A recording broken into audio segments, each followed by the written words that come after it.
Hey, this is Matt Markin, and welcome back to another episode of the Adventures in Advising podcast. We are at episode 110, and we have two interviews on this episode. And our first guest is someone many of you might know, and that is Nathan Vickers.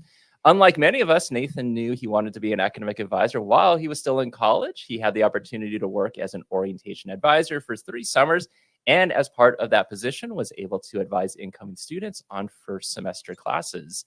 After graduating, he spent a year in a position outside of higher ed, but was eager to return to his alma mater. To his good fortune, he was hired as an academic advisor in the Department of Government in the College of Liberal Arts at the University of Texas at Austin. This began a 20-year career where he worked his way up, eventually managing a team of 4 advisors, representing 5 academic departments and 2 certificate credentials. Then he moved into the role of Assistant Director of Advising for the College of Liberal Arts.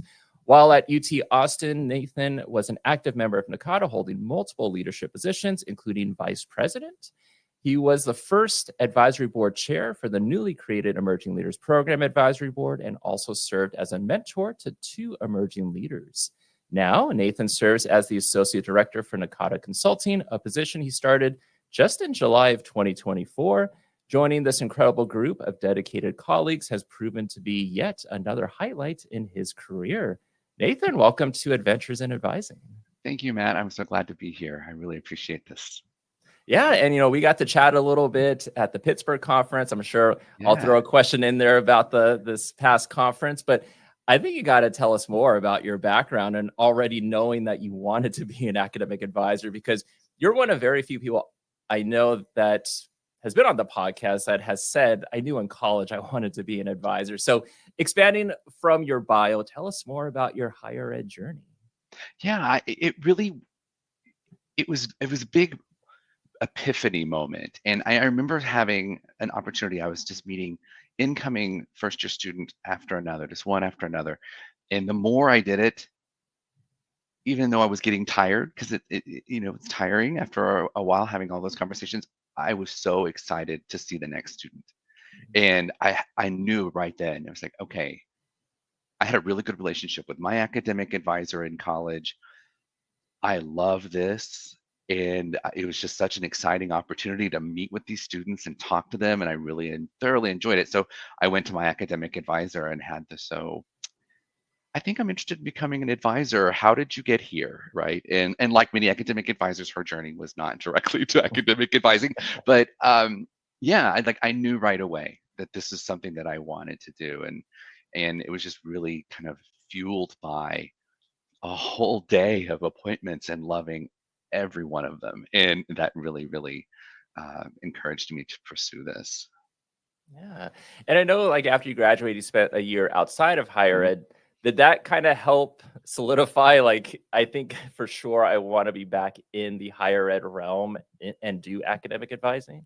Oh, 100%. Yes. It was a moment of realization of, while I was good at the other job I was doing, it was not fulfilling me the same way that academic advising was, and being in higher education. And I really, you feel that need, right? That pull. And I was really feeling that pull to get back. And so I was so eager to get back to academic advising and working on a campus and being surrounded by students again. And so again, luckily, it was just a year outside of higher education and I was able to get back into it. So, Awesome. yeah. And, I guess, being at the University of Texas at Austin, 20 years Mhm. at that institution, did you ever think you'd spend 20 years working your way up at one institution?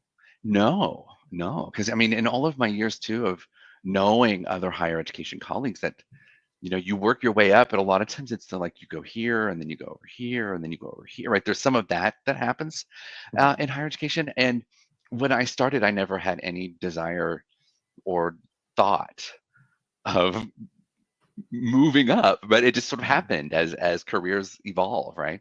But yeah, I never thought I would spend 20 years doing anything, you know.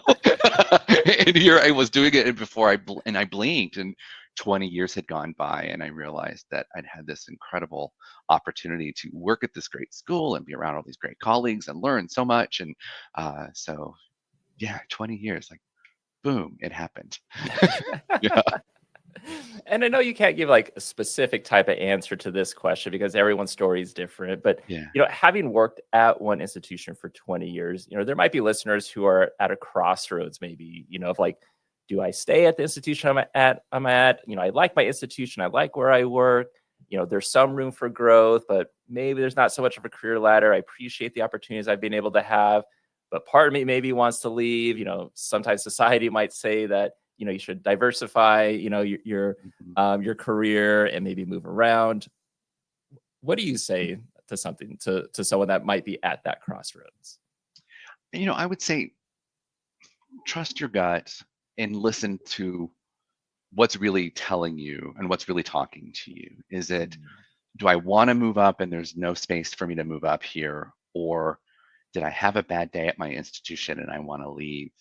Or is my institution a different institution than it was and I don't really feel like I connect with this place anymore? mm, Trying to kind of figure out where you are. And if you're able to go somewhere, I mean, unfortunately, that's can be a barrier too, right? Is whether or not you even mhm, are able to up and move somewhere or to go to another institution. But I say just trust yourself and understand fully what the pros and cons. I mean, is seemingly simple as it could be to sit down and do the whole pros and cons list. mhm. Um, Sometimes when you start doing that, you start recognizing, well, either yes, there are more cons, and maybe I do need to move on, or look at all of these pros, and I think that there's some room here in these pros where I could potentially grow or find some additional fulfillment. And then, if possible, maybe talk to a supervisor and say, hey, I'm really interested in growing these skills. Is there space here Mhm. for me to do that, right? And can I start working on this? Can I start this initiative that I'm interested in doing? Um, and hopefully the answer to that question is yes, right? And so you can start growing some of those skills and growing your portfolio and things like that. Yeah, no, I definitely like the kind of like the list out what the pros and cons are. Maybe something additional to that could be, are some of these pros or some of these cons, are they something I anticipate will continue, or is it something Right. more temporary? Yeah. So maybe that can be factored into someone's decision. Sure. It's that locus of control stuff too. Of like, can I control this? And you're right. Is it going to follow me if I move somewhere else? And uh, yeah, I mean, 20 years at UT was definitely had its ups and downs. I mean, to be honest, and that was sort of how I always approached it. Is if I ever got to a point in that time of, do I want to stay here? Mhm, I would start thinking about, well, what's causing me to think this? I go to what's fueling that question, and 20 years I stuck with it, and glad I did, right? I learned so yeah. much while doing that. I really did. Well, I guess could you being there for 20 years, can you talk a little bit more about like kind of your progression from starting as an academic advisor as staff and then working your way up through those 20 Yeah. years? Yeah. I starting off as I think we hear them called like the frontline advisors. That was sort of a term I think we hear, at least it was when I started being that person to see student after student after student. And I loved that. And I've always wanted to grow, and I'm always the kind of person who wanted to try new things related to work and expand on skills and learn new skills. And I was super fortunate to have a supervisor at the time who supervised that way. She was one of those that, every so often duties in the office would sort of get like everyone would get up and shift one duty to the right kind of thing, right? It was sort of Right. like, you know what, Matt, you've been doing this for a long time. I think we're going to let Jill do this now, and just Mhm. so that people can grow and add these skills to their portfolio. And that just sort of spurred like this constant wanting to learn more and be more involved and stuff like that. And then being actively involved in NACADA helped so much too, because I was growing in this association and being able to bring those skills back to the office and skills I'd learned in the office back to NACADA, like all of those just sort of melded together. And as I moved up, my supervisor retired. I had been with them for 12 years, I think. Yeah, 12 years in that office. I moved into her role and then did that for a while. And then the assistant director position was actually a new position that was created by the director of advising. And her portfolio had gotten to the point where she needed help, right? And she needed someone to come in and share the load. And they wanted someone to really focus on training, onboarding, professional development, intentional professional development more specifically, right? And sort of making it where we're teaching new folks and constantly continuing the education of seasoned academic advisors. And that role I loved. That was my jam, and it was so great to be able to do that, right? And to move into a new role.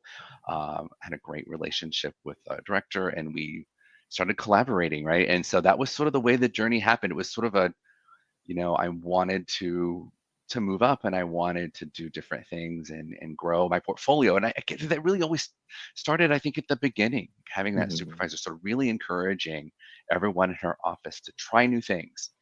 And we're going to move some duties around so you can learn how to do this too. And and she would do the same things that she had done for a long time. She'd move to somebody else, take on a new thing, and so it's kind of that learned by example for that.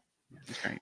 So let me ask you this: what if someone was like, I don't want to learn something else. I like what I already am doing. Did they have a choice or no? Oh yeah, they would have a choice. Yeah, okay. it was never forced, right? And she would want to. It was more of an encouragement. Sure. If you want to learn new things, then let's get new stuff on your plate where you have bandwidth, right? And if you've got some bandwidth and you wanted to start an initiative, then cool, let's do it. Let's see how it goes. And so that was a really useful and helpful as I grew and learned more. And then you just see different layers of higher education and different points of view, and start working with different colleagues and all of that kind of stuff. And so it's kind of spiraled, I guess, for lack of a better way of putting it, from there, right, into where I am now. Oh, that's really cool. I mean, the points of view for sure. It was always crazy to me that, like, I grew up here, like at the campus I'm at, and I've actually been here now 20 years. Oh, congratulations. And yeah, thanks. So to see what I thought I would see as a student assistant versus like as a staff member, and then working my way up and being in different offices, like, and kind of seeing the inner workings. It's so surprising that, like, I kind of saw the same thing when I was in this role or as a student or staff, but then I realized that I didn't really see what I was seeing, like, at that time. But yeah, I think the moving around is great, especially kind of keeps things fresh. And that's where a lot of the creative ideas come from. And you were mentioning with the assistant director, that was a new position. So were you the first in that role? I was. Yeah, I was the first position in that kind of role. They had training coordinators before, but that was not a position that was sort of an assistant director role with a focus on training and development. So in addition to sort of your usual kind of administrative, the budget talks and the staffing talks and those kinds of things that you have with when you're in a director or assistant director level, it was the focus then was on training and development versus it just being that. Like, so that was a new kind of role. So I was the first one in that kind of role that I know of anyway. And so it was a really cool opportunity to sort of make that as we kind of learned on the fly sort of as we were going through with the director of advising. And again, she was really great. And she is really great. I just don't work with her anymore, but she's fantastic. And, she was really encouraging again. So I've had yet another supervisor who's super encouraging and really wanting me to do different things. And so yeah, it was a lot of fun. I learned a lot too. I learned a lot. Yeah. So you were building the plane while it was flying. Yeah, 1,000%. Any highlights from your time as assistant director with like those job responsibilities, especially kind of just creating it from the ground up, and especially like the professional development part, which I would assume a lot of your staff was probably very happy with to have someone in that role and that being one of the responsibilities. Yeah, and the training program for the college had been created years ago, and it was a really good and really robust training program. And it was one of those things that, like, there just wasn't someone who could dedicate 100% or most of their time really focusing on this, right? Um, but it was great, and it really was. And so I had the opportunity to go in and kind of got the encouragement, if you will, to like, well, let's look at this and see, where can we improve, where can we expand, where can we alter, this hasn't been altered a lot in a while, what can we do? And so that was a really cool opportunity to go and examine what had already been done and had been done well. And I was joked, it's like, we don't need to, we're not tearing down the house, we're just sort of redecorating in some places, right? And so and then expanding it to a different platform, so it's a little bit more accessible, and then being able to create some professional development presentations on advising approaches and creating an advising philosophy, and understanding how the core competencies and sort of doing all those kinds of things, especially because we had a bunch of new advisors at a time. Um, and I wanted to be able to sort of go in and start like creating a series of professional development opportunities that was very intentional to talk about the core values, to talk about different advising approaches, to really start thinking about one's advising philosophy, and understanding why you sit at your desk every day and talk to students. Not just like, oh, I enjoy talking to students. Well, of course, but what's your philosophy behind talking to students? If someone says to you, hey, Matt, explain to me what you do, being able to put some language to it, right? And so that was a really fun set of presentations to put together. And yeah, I thoroughly enjoyed doing that.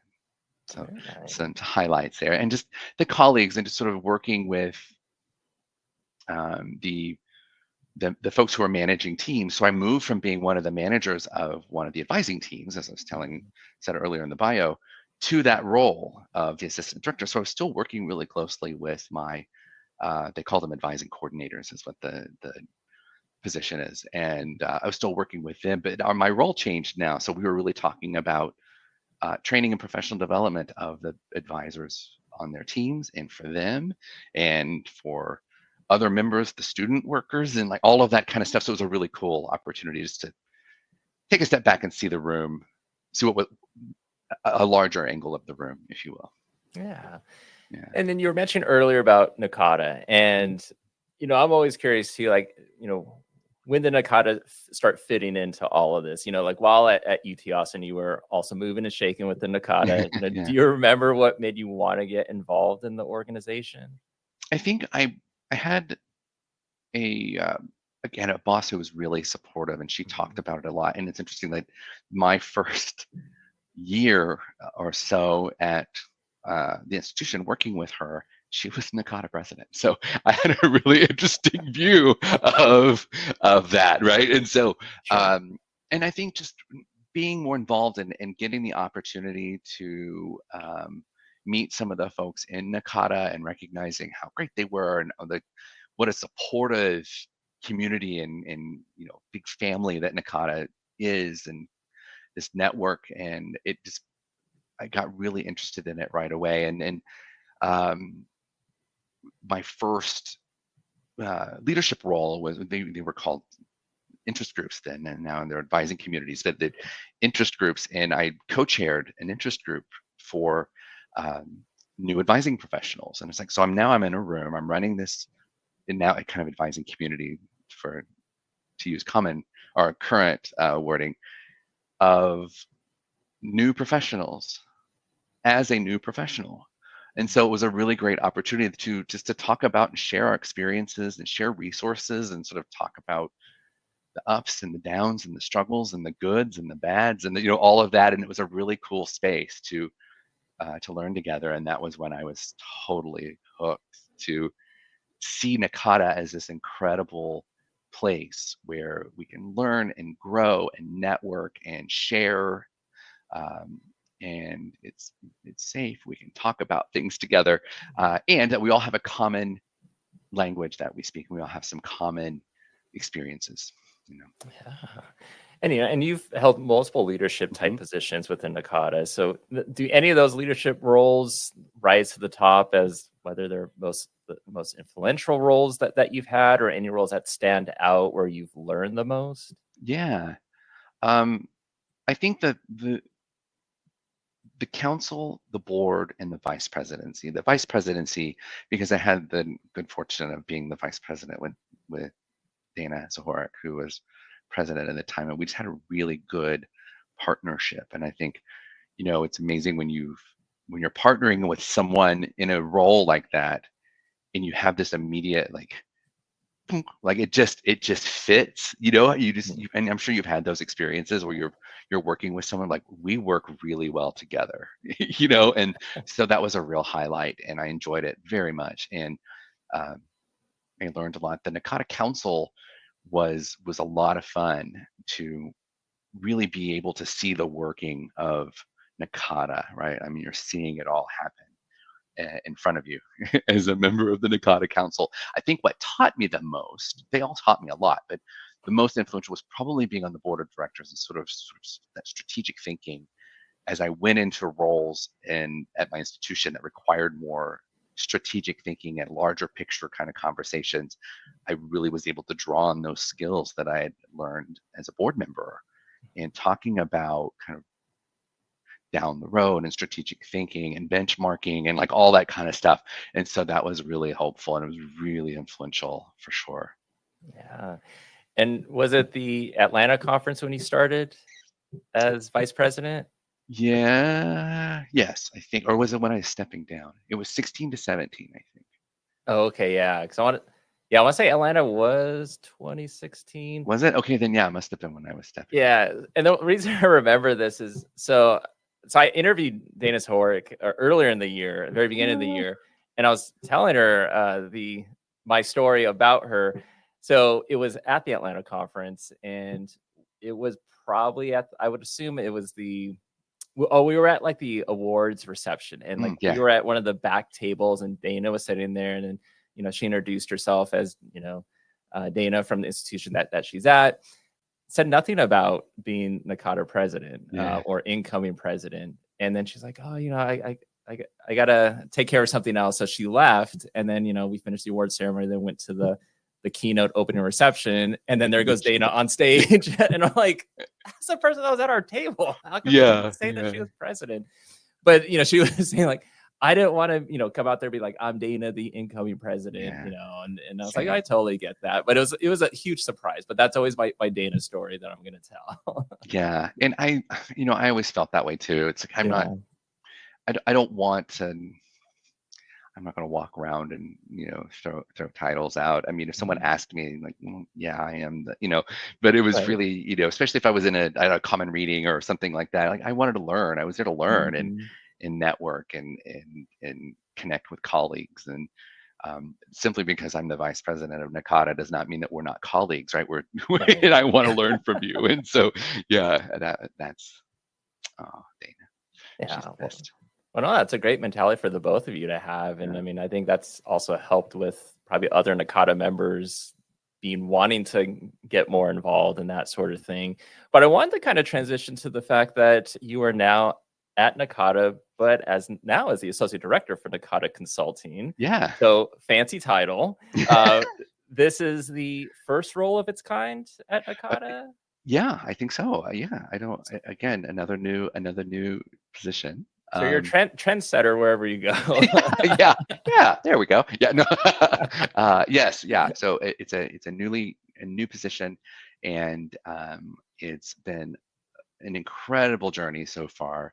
Lots of learning, and the folks at the executive office are so great, and I've got a great team around me, and folks have been doing this for a long time, and um, being so willing to share and teach and help me and as I'm learning this stuff has been really great.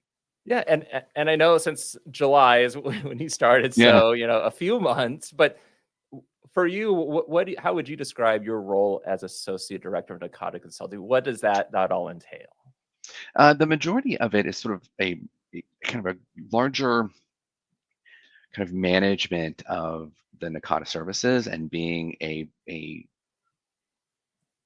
primary contact and a primary sort of person to devote their time and their bandwidth to NACADA Consulting. It was always there. It's always been around. It's been around for a long time. But having someone to really think about growth and about how can we, those questions of what's working, what could we improve on, how could we grow, how can we expand this, that kind of stuff is really what the role is. Plus, doing consulting as well, right? So going out on the program reviews and answering questions about the self-study and the different services that we have, and all of those kinds of things. So it's been a really cool opportunity to take services and parts of the NACADA kind of ecosystem, for lack of a better way of putting it, and really dig in, right? And to learn all the nooks and crannies and of it, and talk about ways and think about ways that we can grow this and strategically strategically and intentionally, right? Instead of just, well, we're going to do this now, right? Sort of, not that was what was happening, but you know what I mean? Like sitting down and really talking to the team of folks who are working on this and really thinking and brainstorming on ways to grow and improve and assess and things like that. Yeah, and what would be some examples of some of the services that NACADA offers for that? Well, there are several that we have, and we starting at being able to do some keynote speeches and things like that. So if someone's having a conference and they wanted someone to come in and talk about a particular topic, we can have a facilitator or a speaker come in and do a keynote speech. Also professional development workshops, which are really great too, that can be kind of tailored to what you're wanting. If you needed someone to come in and do one on writing a mission statement or benchmarking an assessment plan, those kinds of things, having a facilitator come in and do those workshops on your campus. They could be in person or they can be virtual, kind of depending on whatever's easier. And then program reviews, where consultants will go to an institution, meet with the folks on that institution's campus, and then from that write an in-depth report about their findings, right? This is what's working well. Here are some recommendations. Here are some challenges to meet, or some challenges. Here's some recommendations to meet those challenges, talking about systemic change and timelines and that kind of stuff. But it all comes from sitting down and talking to members of that advising community and the campus community, and kind of learning that way and putting that in the report. And the reports are based on the 9 conditions of excellence that we have. And then the kind of largest one that we have is a excellence in academic advising self-study program. And that's a big deep dive on a campus about academic advising, and it's getting an entire campus talking about academic advising and really examining it and using all these different data streams. So we have 2 surveys that NACADA has, one that goes to faculty and staff and one that goes to students, and that's another service that folks can do if they wanted to gather some evidence and things like that. But just kind of gathering this information and evidence on your campus and starting examining it. Where are the gaps, right? What are we doing well? What do we need to work on, right? Those kinds of things. So it's a good opportunity for institutions to really sit down and take a deep inward look at academic advising on their campus. Yeah, and that, excellence in academic advising, the EA one, like that one, because it's a self-study, it's evidence-based, like that one takes a little bit of time, but there's work that like the individuals at the institution kind of have to get buy-in and help from other individuals to make sure that you're getting, I guess, all the information you need for that study. Yeah, it definitely takes some time, and it's an opportunity to not to really rush through things too, which is good, right? You could sit down and really take the time to examine the evidence, and that's the thing, is it is evidence-based, right? And wanting to create some space in there where the campus can look at the evidence that's been gathered And that's really helpful. And as you're creating these kind of committees to review these different conditions and these different indicators and key performance indicators, we always remind institutions, like, pull in folks from other parts of your campus. Pull in, financial aid and the enrollment management folks and the admissions folks, and like have this conversation, because you all work together. Advising is never done in a vacuum, Mhm. right? Nothing at an institution of higher education is done in a vacuum, right? So we all work together, and things that we do affect each other. So let's all come together and talk about this. And so that's what's been great. Again, and just let's all look at the evidence. Let's look at the data that we're collecting and talk about it. Yeah. Now, I'm not sure if this connects, but maybe it does. I'll ask you. So, a topic that's come up over the years has been the professionalization of advising. Hmm. Would something like EA, like the self study and work with institutions, do you think that could help with connecting with the professionalization? Yeah. Yeah. I mean, I think what it could do is it really gathers the evidence to show what is happening on that campus, and potentially bring to light parts of what's happening in academic advising that other parts of that campus may or may not even know is Mhm. happening, right? And I can only imagine there are conversations that, like, I had no idea the advisors even did that, Mhm. or I had no idea the advisors even needed that, those kinds of conversations. And that, just to show you've got, anything that's evidence based is good, right? And being able to Mhm. show it's not a, well, I think, it's a, look, here's the evidence to show this is Right. what we're doing, this is what's working well, but we need help, and this is where we need help and why we need it, and that kind of Mhm. stuff, so that decision makers can see the proof in the pudding, if you will, Yeah. to potentially make some change or expand a staff, or something like that. Yeah. And I guess in your role, like, let's say, well, let's just say EA, for example. Let's say someone goes, an institution that goes through this, they, have their findings, they go through the whole process. I guess a question that might come up from someone might be like, well, now that that's done, how do how do we ensure that this report doesn't just collect dust? That Yeah. things hopefully are implemented or used. Like anything that you help with that, like afterwards. Yeah, so part of the process is that's kind of, it's kind of woven in, right, as you're Mhm. talking about these recommendations and and and evidence that's coming up, and how to overcome potentially a challenge that may come up, or opportunity for growth and all of that stuff.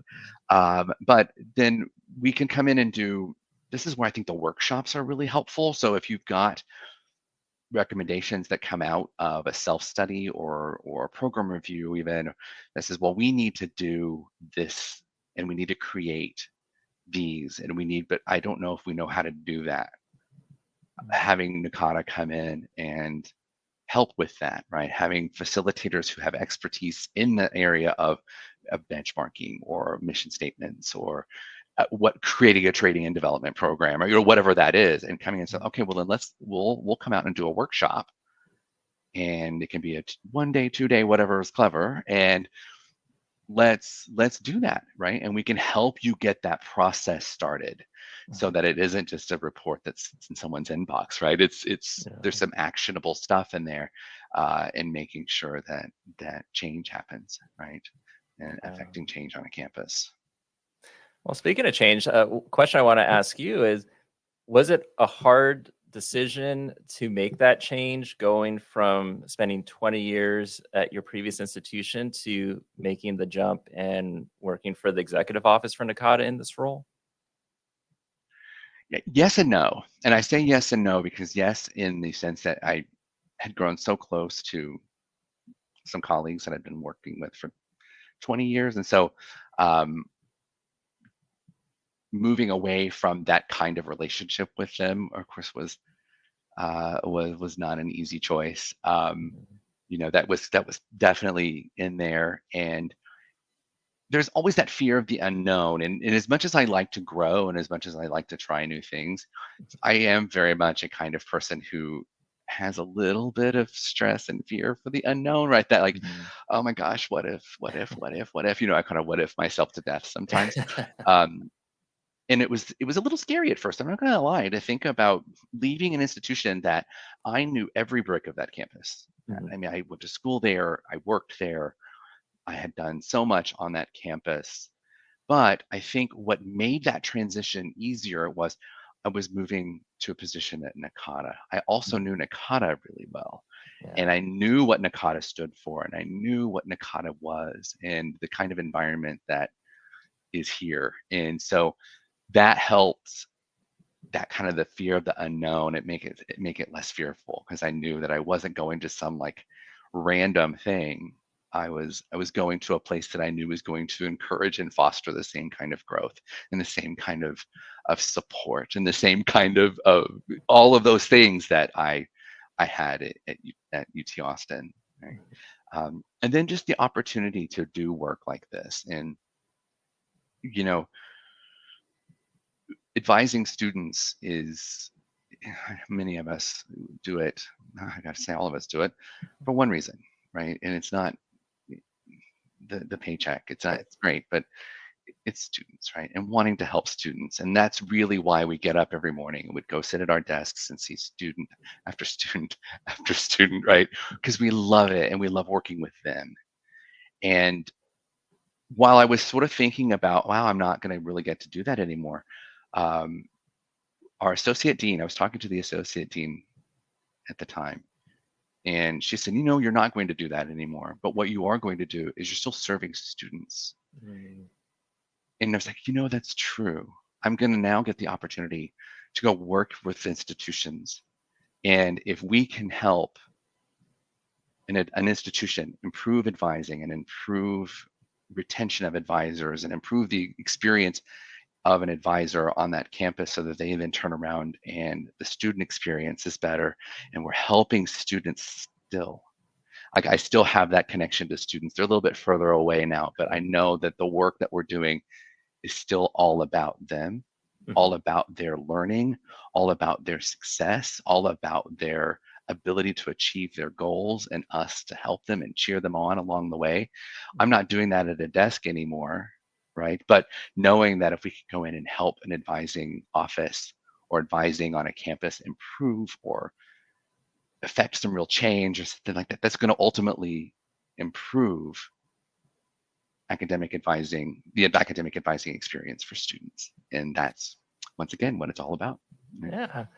But I gotta think though, like even though knowing that, how was the first couple months in this position? Like, was it a huge change in that mindset of like I was working at an institution that was student focused, now working at it within an organization that is helping the advising professional that is helping the student?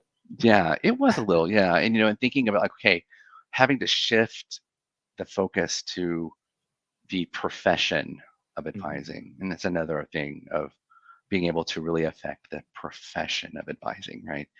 Mhm. That was a little bit strange, because it was almost like you're unlearning one thing and learning another thing at the Mhm. same time. Um, and I was fortunate that I had a lot of really great support at NACADA, and some folks I'd known for a really long time there too, so who had um, were there and understood, and some of them had gone through a similar situation where they had worked at institutions and now they're here, and Mhm. so it was really great to lean on that and kind of learn from them. Um, when I was the assistant director, I wasn't seeing students as much anyway, so that I had already Mm. kind of like, you know, not I wasn't seeing students every day, right? So I had Gotcha. already started kind of thinking about the not really seeing students every day. I was still seeing some, but not every day. Mhm. So it was a little bit easier, and I think just sort of understanding what the associate dean told me that day was really impactful. Thinking about, well, now you're still serving students, and that's where I think I started really focusing on, is that if we, affecting the profession, affecting academic advising on a campus, all of that still ultimately helps students. Yeah. And so I still feel like I'm doing it. Yeah. Just at a different desk, and it's a different kind of conversation now. Yeah, no, 100%.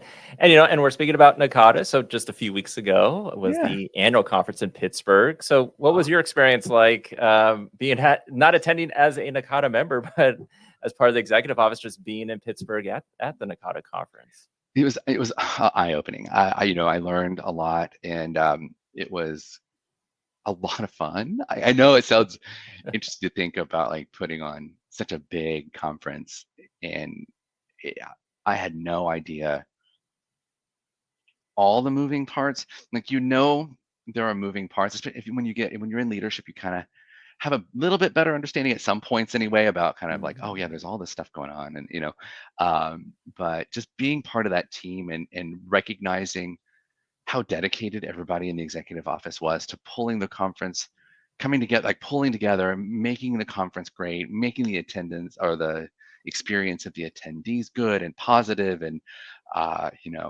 for some folks who are brand new potentially to NACADA, introducing them to NACADA and all of that. And so it was a lot of fun, and um, having the opportunity to be at the exhibit in the exhibit area as having a table for the NACADA Consulting uh, exhibit booth for the first time. That was the first time we'd done that, and it was really interesting because got to have some really great conversations with folks who would come up and either, oh, I knew that you had these consulting services, but I had no idea you had all of these. I knew they existed in the kind of ether sense, but I had no idea. Or the NACADA has consulting. I'm like, yeah, we do, right? And being able to sort of introduce that to people was really cool. Yeah, it's not So I had just a some really great conference. conversations. Huh?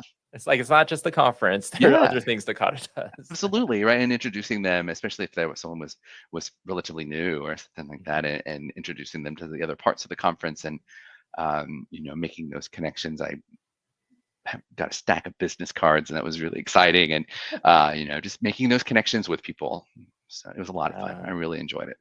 Yeah, as far as I can tell, you were pretty busy. Anytime I Yeah, walked in there, whether it was to grab something to eat or it was looking at the art exhibition or going to the tables, there was always someone that was chatting with you, an attendee, about consulting services. So, yeah, it was uh, great. yeah, and so I hope everything continues to go well in your role. I know Yeah, it's me new, too. but you're used to kind of going into these new roles and kind of building it. It's a And I'm thing, sure you right? can do a fantastic job in it. Oh, But I had a thank great, you. great time chatting with you, Nathan. Thanks for being on the podcast today. Well, thank you, Matt. I really appreciate this, and yeah, thank you so much. It was great seeing you.